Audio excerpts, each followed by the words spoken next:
Bienvenido de nuevo al canal. Recuerda que en Te Presto Mi Voz encontrarás los mejores cuentos, historias, audiolibros y relatos de muchos géneros. Narrativa, policíaco,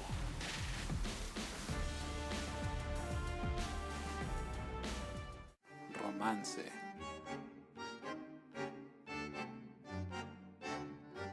esoterismo,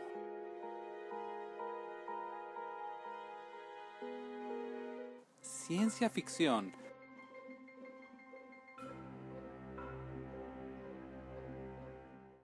También nos puedes sugerir qué títulos o autores te gustaría escuchar y, ¿por qué no? Si escribes o tienes una historia que te gustaría que le pongamos voz y efectos, contáctanos en comentarios o por email. Estaré contento de saludarte y conocer tu historia.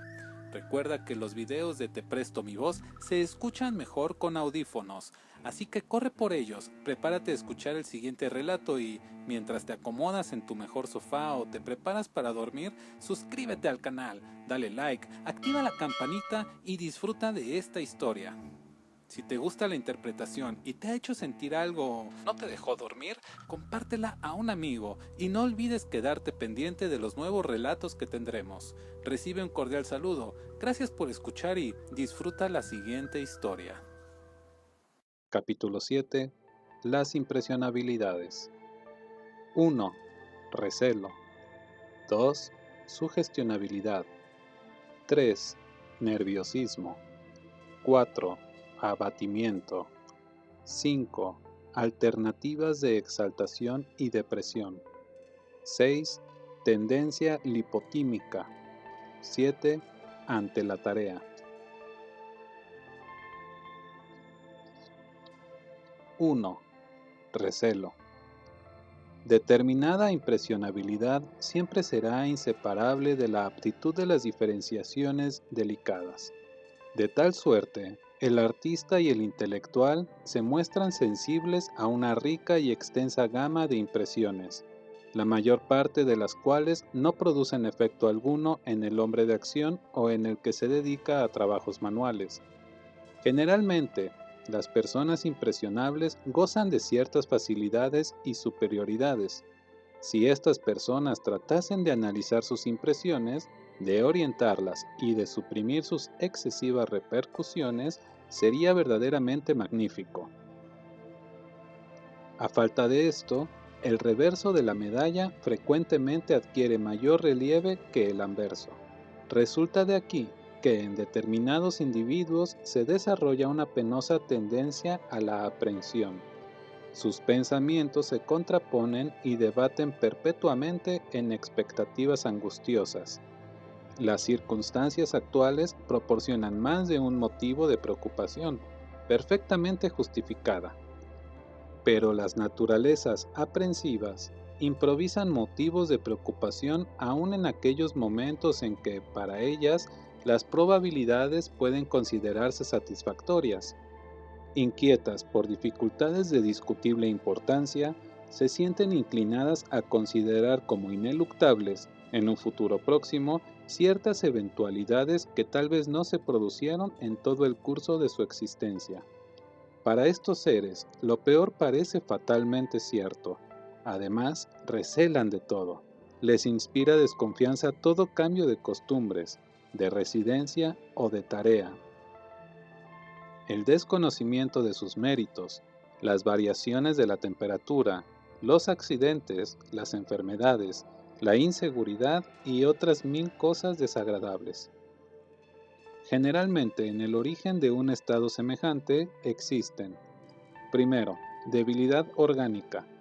El mejor remedio que puede oponérsele es la gimnasia respiratoria y la hidroterapia. En todos los seres ansiosos es posible discernir un estado de constante malestar puramente senestésico. Al crear bienestar interno, se crea también imperturbabilidad moral. Segundo, la presencia en el inconsciente, en el seno mismo de la zona en que se elabora el pensamiento, de imágenes o recuerdos dolorosos. Dice el proverbio que gato escaldado del agua tibia huye. Pues bien, Las impresiones penosas de la infancia, los fracasos, derrotas y lastimaciones de todo género sufridos en la vida difunden un tinte sombrío en la imaginación y tienden a instaurar en ella la inquietud. Un hábil psicoterapeuta sabrá eliminar de la mente los agentes de esta ingrata opresión. 2. Sugestionabilidad. Las afirmaciones y las exhortaciones, aunque sean poco perentorias o poco imperiosas, singularmente si son reiteradas, se imponen a las mentalidades sugestionables, las cuales sufren verdaderas acometidas. En determinado grado de sugestionabilidad, los pensamientos y las inclinaciones nacen y se desenvuelven casi únicamente bajo la influencia de heterosugestiones. Se produce un relajamiento, una atonía de las facultades objetivas y de la voluntad muy semejantes al estado en que se halla un sujeto hipnotizado.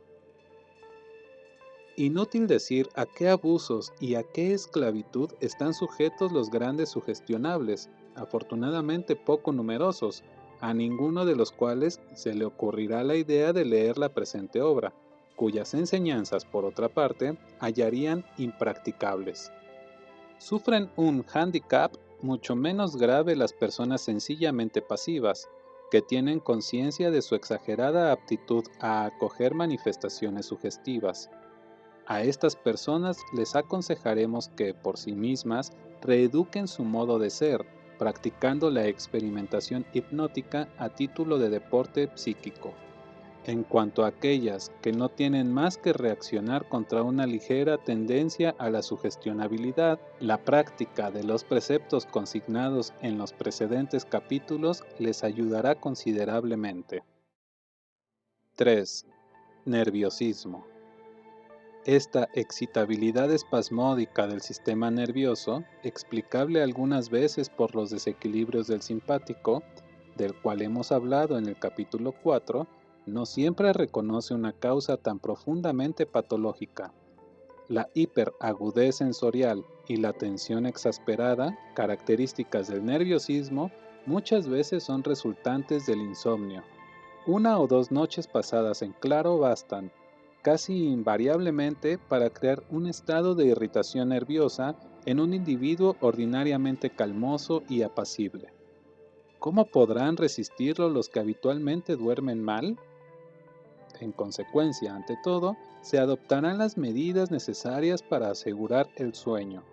Para conseguirlo, son muy indicados y aún preferibles los procedimientos psicoterápicos, pero de todas suertes vale más recurrir al uso de soporíferos que seguir durmiendo mal.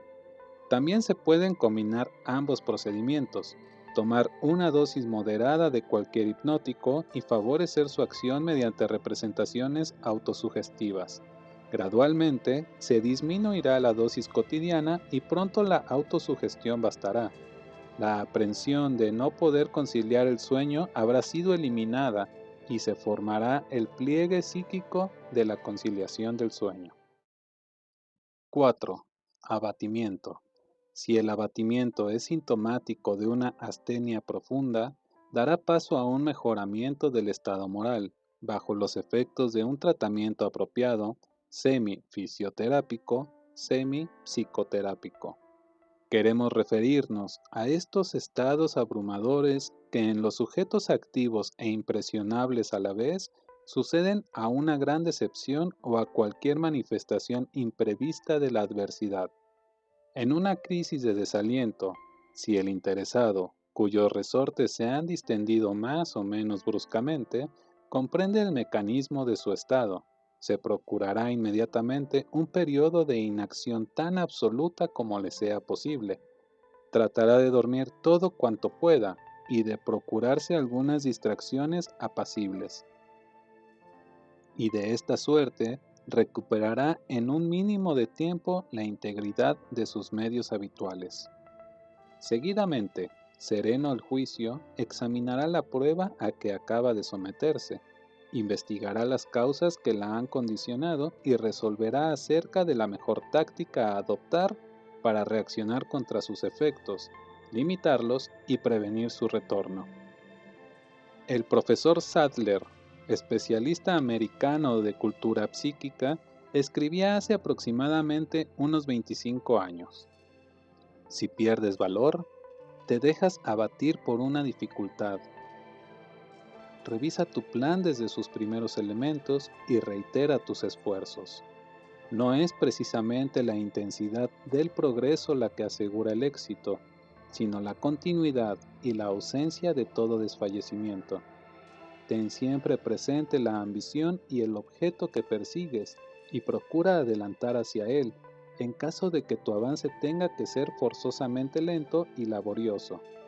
Reflexiona todas las noches para poderte dar cuenta de lo que aún te falta por hacer para ver realizada tu finalidad, sin olvidarte de calcular los riesgos de manera que puedas reducirlos a la mínima expresión. Debes no echar en olvido las eventualidades de fracaso. Trata de trazarte un plan de defensa de la posición en la que podrías hallarte si te fallara cualquiera una de tus empresas. Medita cómo podrías reparar las consecuencias de un fracaso a este respecto, etcétera, etcétera. El mismo autor se muestra partidario de contar con la posibilidad de bruscos reveses, con el fin de evitar el efecto depresivo de una sorpresa abrumadora. Dice Sadler, cuentas con determinados ingresos anuales. ¿Se te ha ocurrido jamás reflexionar lo que harías si perdieses esta fuente de ingresos? Tu profesión te rinde lo suficiente para poder vivir con cierta relativa comodidad. ¿Te has preguntado alguna vez lo que deberías hacer si cualquier accidente te impidiese continuar en el desempeño de dicha profesión? No, has tenido miedo, y el miedo es el más poderoso enemigo que hemos de temer. Nuestro deber es tener en cuenta todas las posibilidades. La mitad de nuestros pesares desaparecerían si nos ocupásemos seriamente de las posibles eventualidades. Es indudable que las grandes desesperaciones, en su mayor parte, proceden del hecho de que nos hacemos demasiadas ilusiones respecto de las facilidades que hemos de hallar en la vida, y asimismo de que creemos que tal o cual suerte o prueba, precisamente por tratarse de verdaderas desgracias, no habrán de sucedernos nunca. 5. Alternativas de exaltación y de depresión. Una imaginación indisciplinada y asociada a una emotividad demasiado viva da lugar a espléndidas llamaradas de actividad y de entusiasmo. Bajo los efectos de una lectura, de una conferencia, de un espectáculo, de un ejemplo o de una simple euforia, se improvisan planes, se determina todo un programa, surgen resoluciones y bajo la impresión de disponer para lo sucesivo de una reserva de energía inagotable, el interesado pone manos a la obra. Todas estas magníficas disposiciones se desvanecen como un suero en el transcurso de varios días, si no ocurre que se desvanezcan de la noche a la mañana, sencillamente porque la excitación exterior que había creado el espejismo ha agotado sus efectos. Es conveniente hacer observar que si esto se produce con mucha frecuencia, el individuo cae en una inercia definitiva. En lo sucesivo ya no quiere emprender nada, puesto que de antemano sabe que es incapaz de pensar y de obrar con continuidad. No hay nada tan disolvente como esto.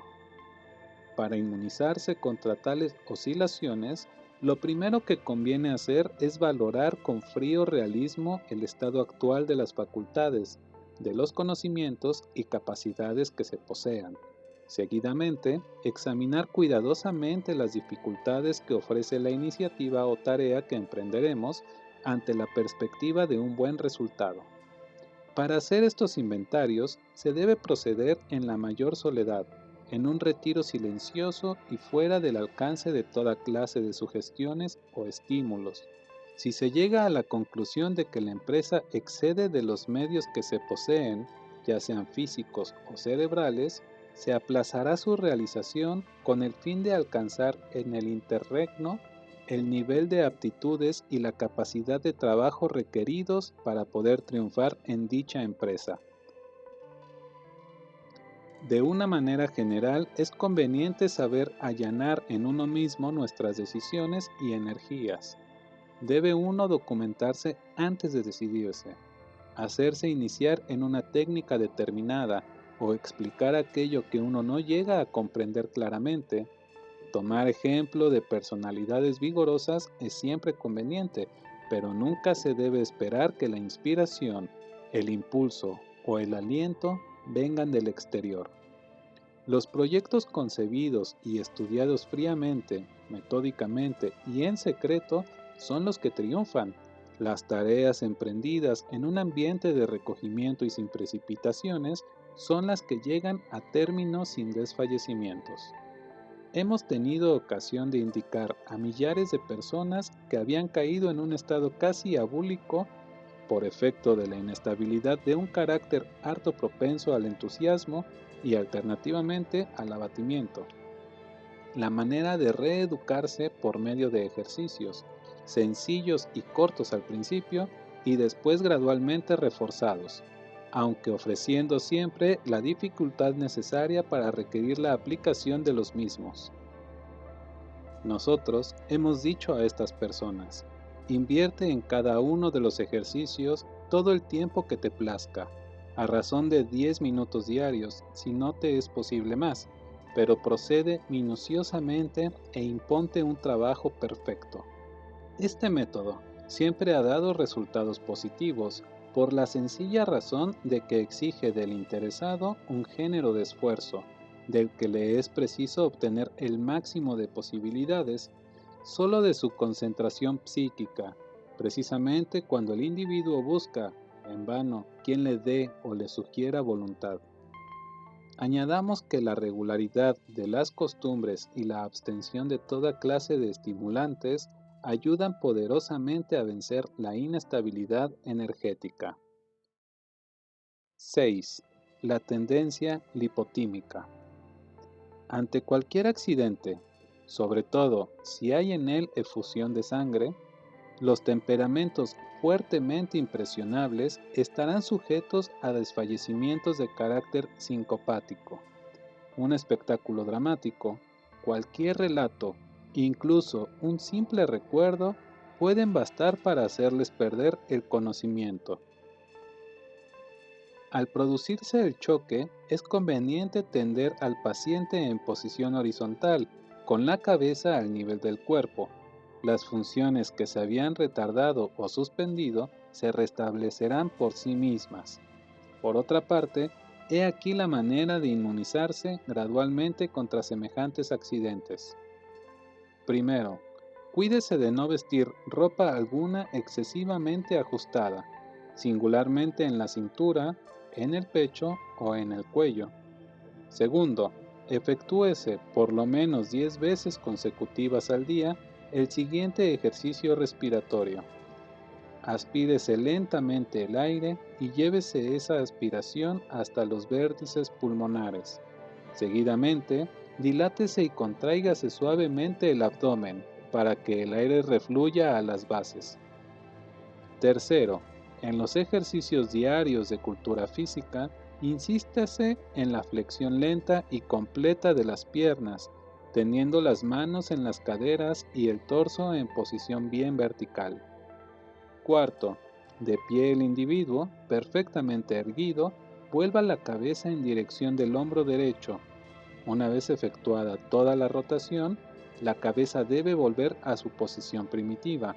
Entonces, se marca una pausa y se repite la operación hacia el hombro izquierdo.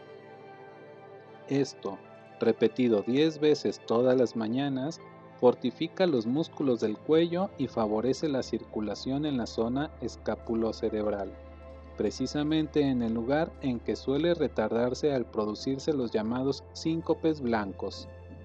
En el momento en que se observe la angustia preliminar del desvanecimiento, procúrese recurrir inmediatamente a la inspiración profunda, con dilatación y contracción del abdomen. El malestar se disipará. 7. ante la tarea. Contrariamente a la conducta de los espontáneos, que acometen precipitadamente la ejecución de un programa cualquiera y que se ven obligados a dejar en suspenso en cuanto se apodera de ellos la negligencia, hay muchas personas, especialmente jóvenes, que se dejan inhibir ante la perspectiva de una obra de elevada envergadura. Por ejemplo, la preparación de uno de los exámenes en que es preciso demostrar un conocimiento amplio de diversas materias. En un orden de ideas análogo, el jornalero que persigue mejorar de condición retrocede a menudo ante un periodo preparatorio ante el cual habrá de prodigar los medios requeridos para la ejecución de su plan. El aliento intensivo es frecuente. Mucho más raro es el aliento duradero.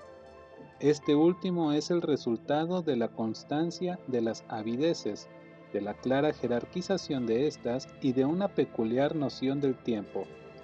En efecto, para ciertos seres, un año, 2, 5, etc., son plazos interminables, en tanto que para otros lo son relativamente breves. La idea de tener que sujetarse por espacio de varios años a la edificación de un conocimiento o de los medios materiales que han de conducir a una mejora considerable y para el resto de la vida, no puede seducir más que al hombre que sea poco observador. Independientemente del resultado mismo del esfuerzo, no supone mayor empuje y un atractivo mayor el hecho de perseguir asiduamente la realización de un objetivo de vasta envergadura que el de conseguir este mismo objetivo mediante el menor esfuerzo y dentro de un horizonte de límites restringidos?